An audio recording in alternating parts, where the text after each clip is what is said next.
Trace also out in L.A. monitoring all of this, as we all are, across all of the platforms that we have. Trace, what are you reading? What are you seeing as you scan through things here as well? A little bit of new information, Martha, because remember, we have been focusing right now on the Ariana Grande concert exclusively inside this arena, which holds some 21,000 people, and there were some reports. We have been hearing kind of a stream of eyewitnesses coming out talking about what they heard and what they saw.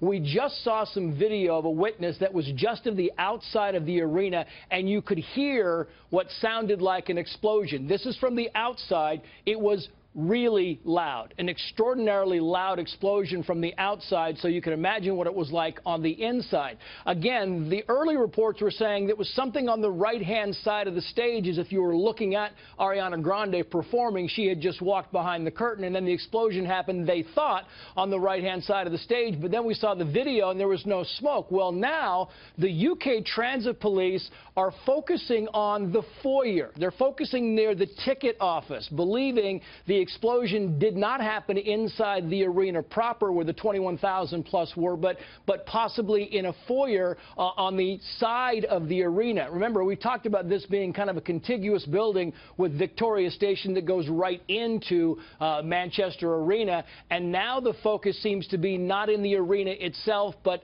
on the side area near a ticket office in the foyer. And the numbers we're getting, which we have not confirmed, are very bad, and we have no way of confirming that except until police tell us, but it gives you a better idea of now where they're focusing and why so many people would come out of this arena and not see the injuries and the fatalities that the police have been talking about. And it seems now that the focus has shifted a bit from off of the arena to the side of the arena, which also explains why it was so loud on the outside instead of, because the sound percussion inside is very good. If this was in near the ticket offices in one of the foyers on the outside, it would be much louder. And that, from our understanding, is where this investigation is at least focusing. But again, they talk about a high number of injuries. We see the ambulances on scene. We see them pull up. We have seen them drive away. And we have yet to see any pictures of people being carried away in stretchers. The injuries that we have seen